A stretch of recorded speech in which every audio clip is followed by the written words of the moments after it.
ప్రకాశం జిల్లా Janasena BJP TDP పొత్తులో Ongole parliament అభ్యర్థిగా మాగుంట రాఘవరెడ్డిని నియమించడం జరిగింది. దీంతో మాగుంట మార్కాపురం నియోజకవర్గం విచ్చేయడంతో జనసేన పార్టీ ఇన్ఛార్జి ఇమిడి కాశీనాథ్ ఘన స్వాగతం పలికారు. నాయకులు, కార్యకర్తలు, వీర మహిళలు ఆత్మీయ సమావేశాన్ని నిర్వహించారు.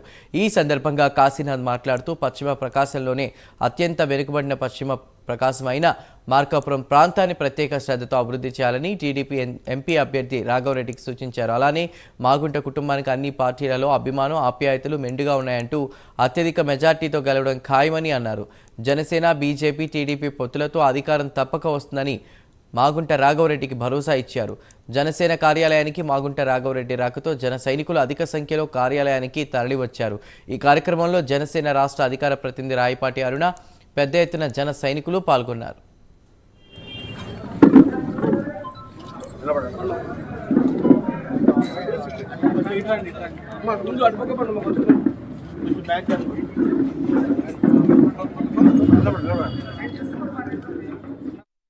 ఎంతో మందికి ఎన్నో వేల ట్యాంకర్లు తోలిన గతంలో గత 10 ఏళ్ల క్రితం ఎంతో కరువు కాటకాలతో తల్లడిస్తున్నాం. మనం లాతూరులో ఏదైతే భూగర్భ జల పరిస్థితి ఉందో ఆ పరిస్థితి మన మార్కాపురంలో ఉంది.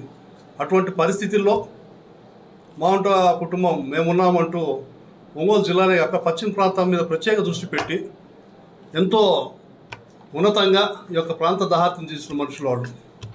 మరి ఈరోజు వారి కుటుంబం తరఫున ఎంపీ అభ్యర్థిగా ఈ సార్వత్రిక ఎన్నికల్లో ఎంపీగా మాగుంట రాఘవరెడ్డి గారిని సెలెక్ట్ చేయడం జరిగింది కూటమి. మరి జనసేన, టీడీపీ, బీజేపీ బలపరిచిన అభ్యర్థి. మరి వారు ఈరోజు ఈ ప్రాంత సందర్శనకు వచ్చారు. మరి ఎక్కడ పట్టినా కూడా వారికి ఘనంగా స్వాగతం చెప్తున్నారు. ఆ కుటుంబానికి ఉన్న చరిష్మా అది.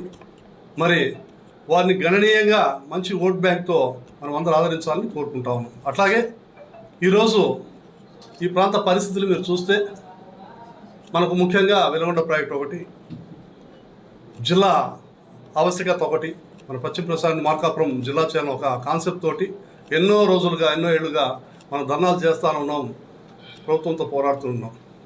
మరి ఇక్కడ ఉన్న పరిస్థితులు తెలిసి కూడా ఇప్పుడున్న ముఖ్యమంత్రి ఎటువంటి చర్యలకు పాల్పడలేదు. ఈ ప్రాంతానికి పూర్తిగా అన్యాయం చేశారు.